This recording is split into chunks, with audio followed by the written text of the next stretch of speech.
everybody, welcome back to Let's Play Katawa Shoujo, Emi's Path Part 11. And today we have our checkup with the nurse, so let's go into his office and find out how we're doing.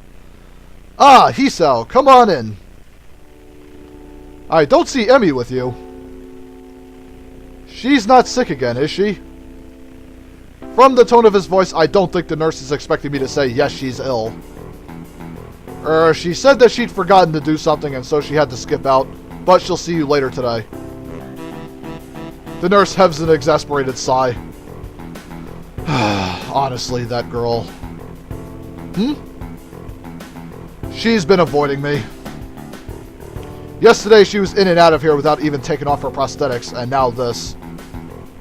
Well, at least it's not just me Emi doesn't want worrying. That's a comfort, I guess. Still, I feel like I should say something about her leg. I said I'd lie for her, but she really needs to see him. Now that you mention it, she was limping pretty badly today. And last night as well. The nurse's eyes narrow at the words last night. And what exactly were you two doing last night? We were, on a date. The nurse raises his eyebrows as if surprised. Really? Interesting. Huh? Oh, nothing. His gaze turns thoughtful and then he grins at me. You don't think you could use some of that boyfriend charm to get her to come see me today, could you? Of course. I was planning on doing that anyway. I think she's really hurt and just pretending she isn't. Yes, she does that. Afraid I'll make her stop running. Will you? I don't like to, but if it's bad enough that she's been limping, well... I guess I'll have to see what's wrong for myself before I make that call. I see. Emi, not allowed to run? Perish the thought. I don't know if she'd be able to function without running. No wonder she's reluctant to admit anything's wrong. Well, I'll make sure she sees you. Good. Oh, and before I forget... He grins at me again in what feels like a vaguely threatening manner.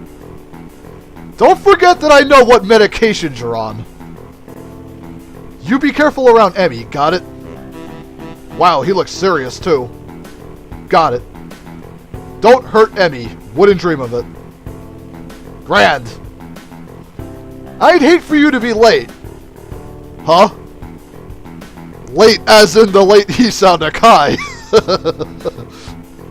He frowns briefly, dissatisfied. Sounded better in my head. Well, at any rate. Get out of here before you miss your first class.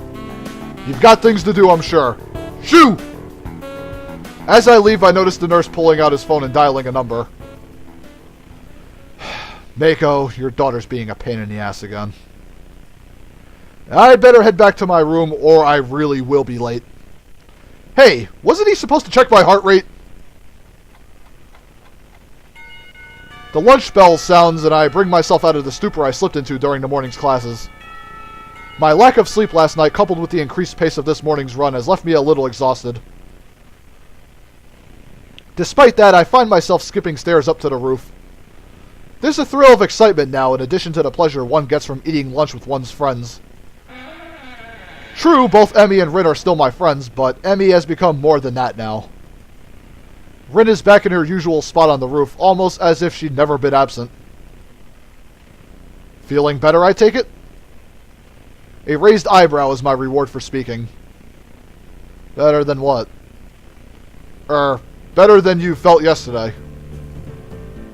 Rin gives my question some serious thought. I'm not sure. I think I might have felt rather good for some of yesterday, but it's all fuzzy. Too much cold medicine? Well, I was asleep, and that usually is pretty good. But I can't remember what it feels like to be asleep because I'm not conscious for it. It's a real problem. Then again, if I knew how good it felt, I might not sleep anymore. But this way, I keep trying, so I guess that's how I can keep from being overtired. An eternal mystery to keep you sleeping at night? Maybe mystery's the wrong word.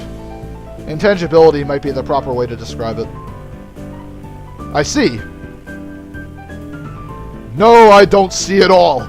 I have no idea what she's talking about, but that's okay since I rarely do. Do you remember what sleeping feels like? Like yesterday. Do you remember what you felt like sleeping yesterday? Well, I actually didn't get a lot of sleep yesterday. Maybe that's because you remember subconsciously. Actually, I think I was worrying about Emi. Doesn't Emi worry enough about herself? I hadn't considered that, but it gives me pause. True, but would she ask for help if she needed it? Rin frowns and I raise an eyebrow. Will I get a proper answer? Probably not.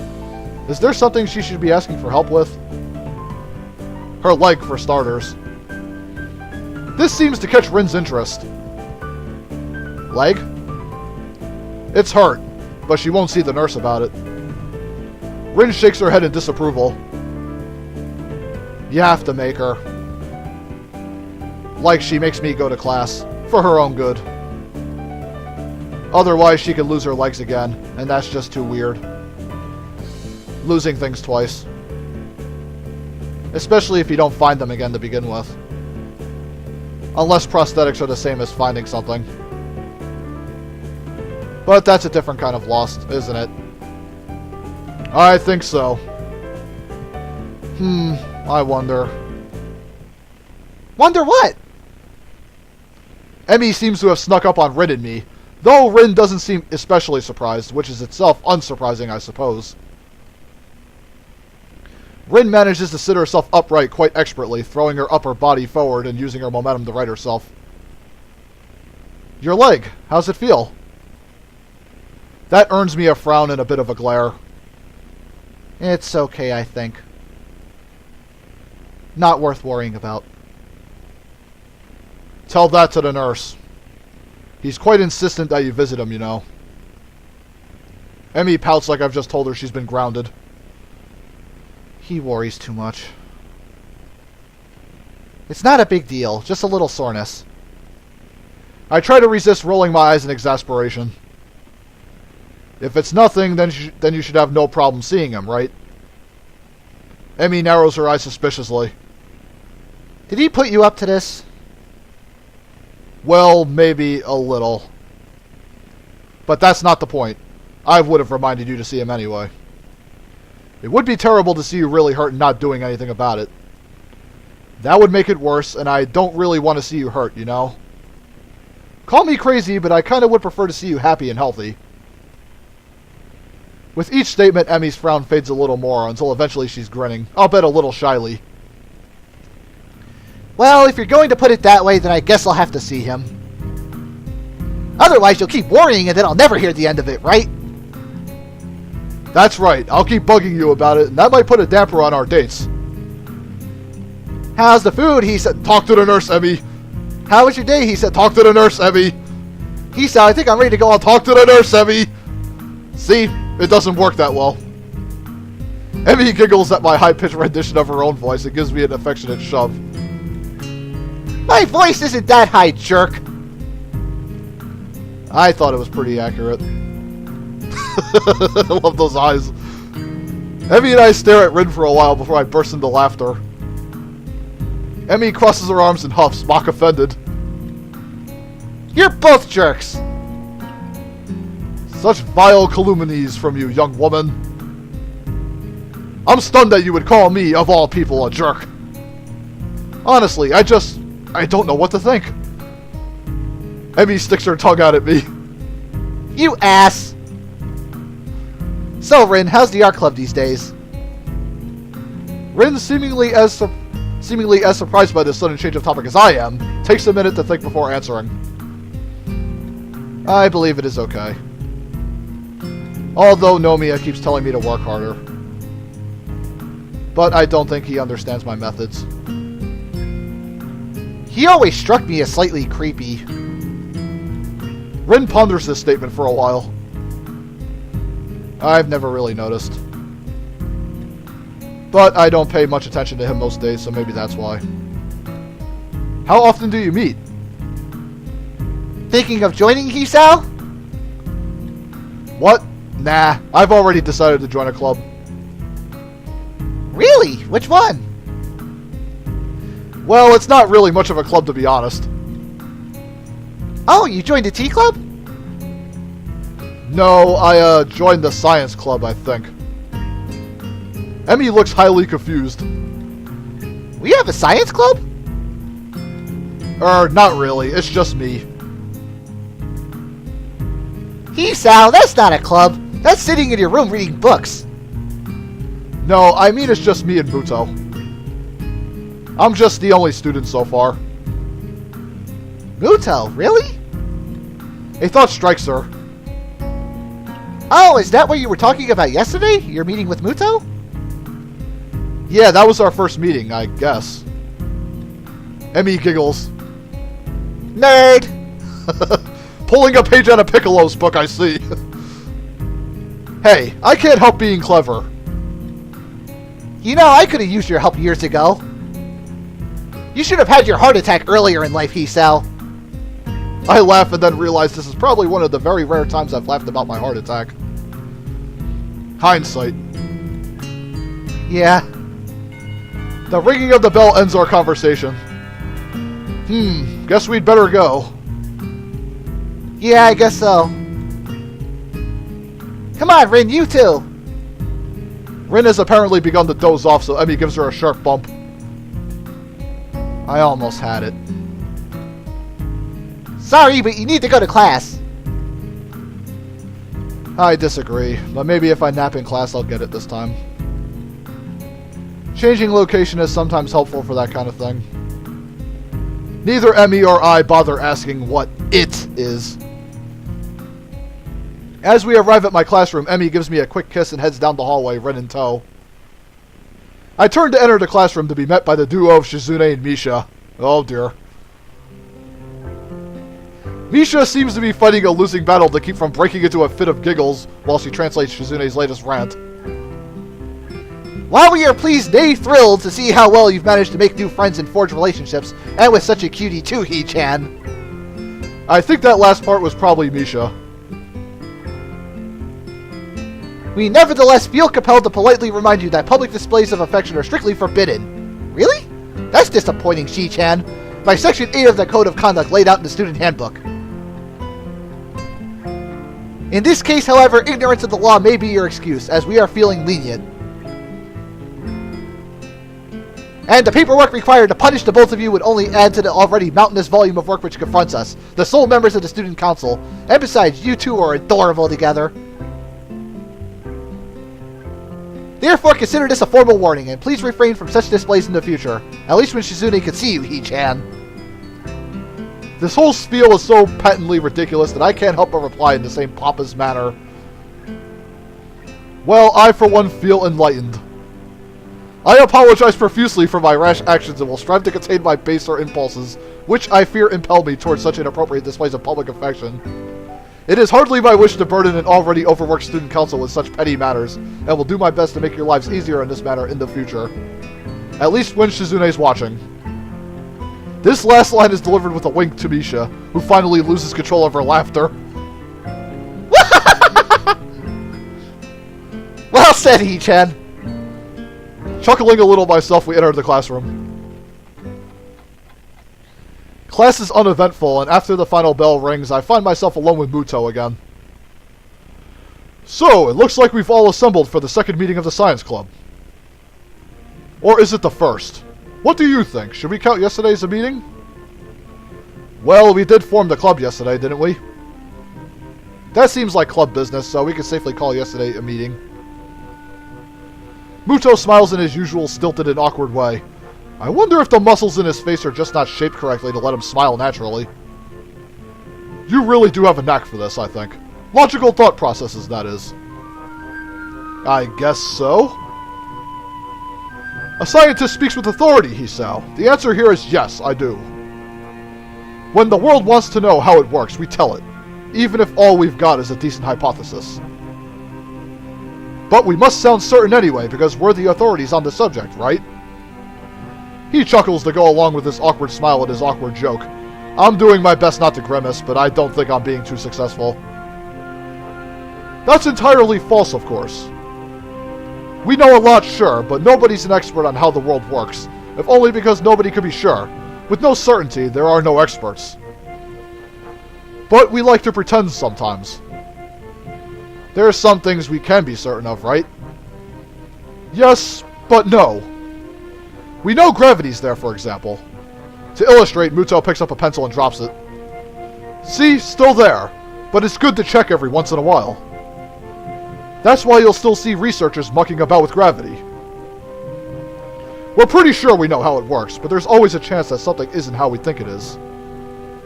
So you check and check and check. That's science in a nutshell, Hisao. The whole time I've listened feeling rather spellbound. Mutou seems to really be passionate about this stuff, I think. It's hard to tell sometimes. How the world works. How humans work. How the universe works. All these questions to be answered. And depending on what I go into, maybe I could even figure out a way to fix my heart.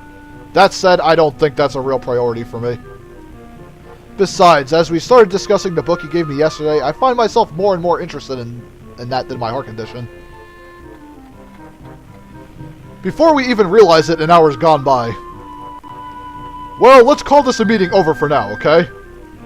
We'll have another meeting tomorrow, or, the day after. He considers this for a moment. Call it the day after. I've got a lot of grading to do.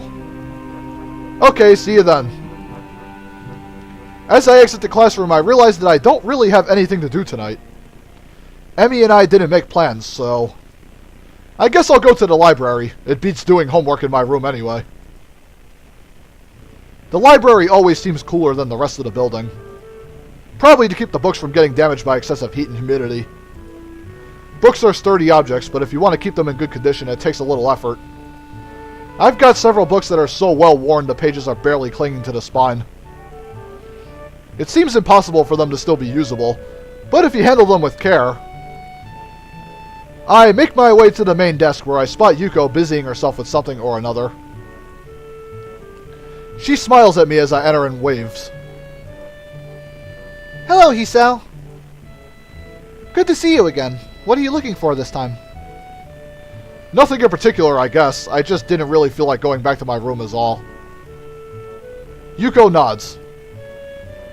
Well, if you're unoccupied, maybe you can help me look for something? Sure, what do you need? Yuko brings a finger to her lips and looks around furtively. She seems to be looking for eavesdroppers. Come closer. I take a few hesitant steps forward while feeling distinctly unnerved. Yuko lowers her voice to a confidential whisper. I'm on the trail of the Yamaku cat burglar. The what? Shh! The walls have ears, Hisao. Or they might. But listen, those missing books, remember them? Yeah? Well, they weren't missing. They were stolen. I'm convinced of it. I remember you saying something of the sort earlier, but how do you know? Yuko leans in closer and, if possible, whispers even lower. Because I found one of his hiding places. You did what? Yuko looks triumphant. Found one of his stashes. It was under one of the stairwells in the boys' dorm. 3 books I'd been looking for, all there. I suspected a thief before, but this proves it. So did you take back the books? Yuko looks as if I've just suggested she walk around naked. Are you nuts? He can't know I'm onto him. He might go to ground and evade capture. Uh-huh. So what do you need my help with, then? Yuko casts another glance around the library and leans in closer. You've got to spy for me. Spy? Yeah, like when you're in the dorms, you know. Keep an eye out for suspicious activity. What constitutes suspicious anyway?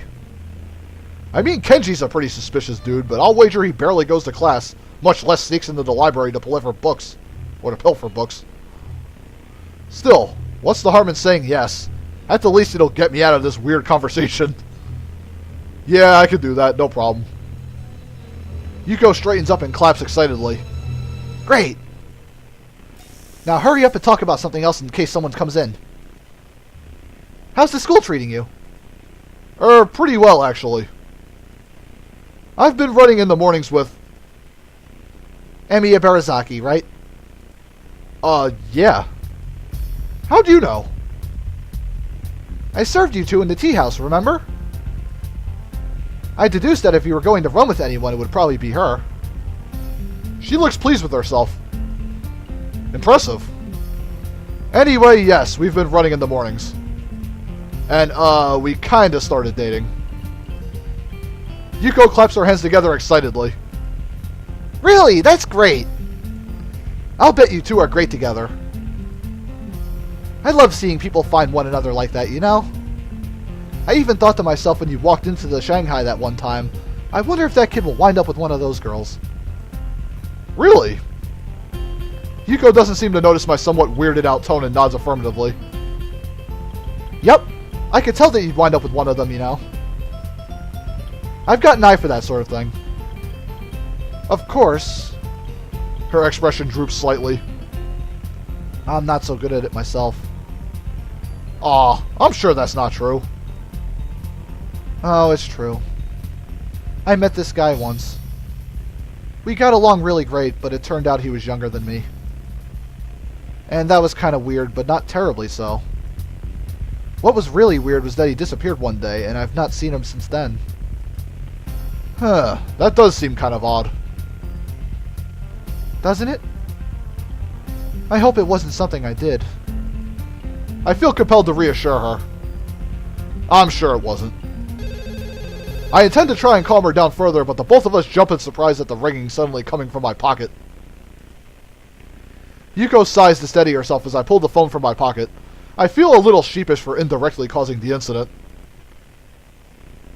Emi! What's up? Oh, thank God I haven't called your phone before, so I didn't know if this number would work or whether you would pick up, and I can't... Whoa there, Emi, slow down. What's wrong? There's a pause on the other side of the line, during which I can hear Emi trying to control her breathing in order to calm down. Something's got her terribly agitated, and it's starting to agitate me. Can you stop by?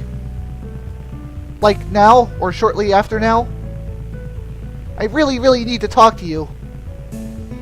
There's a tone of pleading in that last sentence that I don't think I've ever heard from her. Of course, I'll be right there. Hold steady, okay? In my increasingly agitated state, I've apparently started saying things that don't quite make sense. Okay, I'll be okay. See you soon.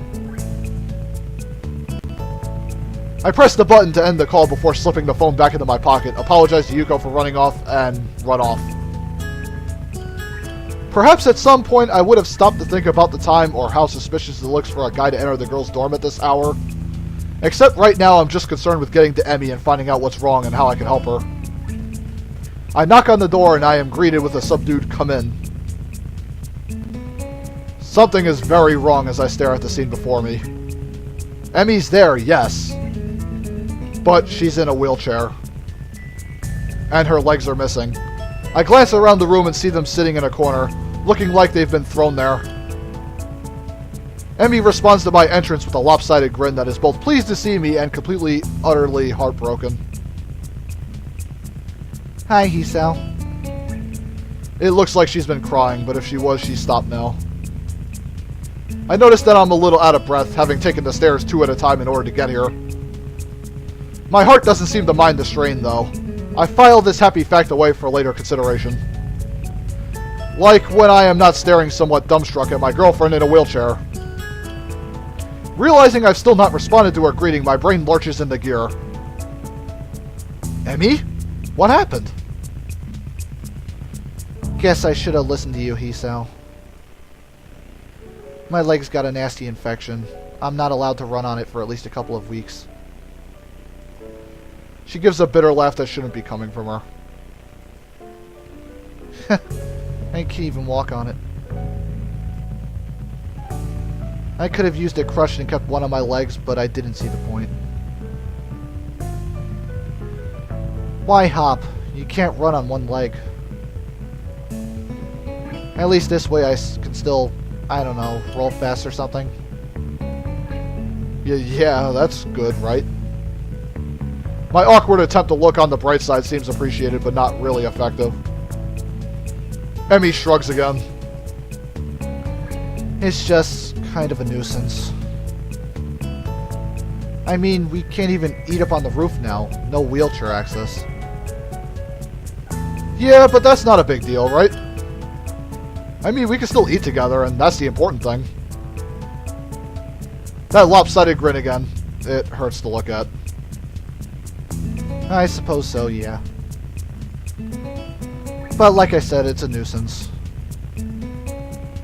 I mean, I haven't really used a wheelchair in... She thinks for a minute.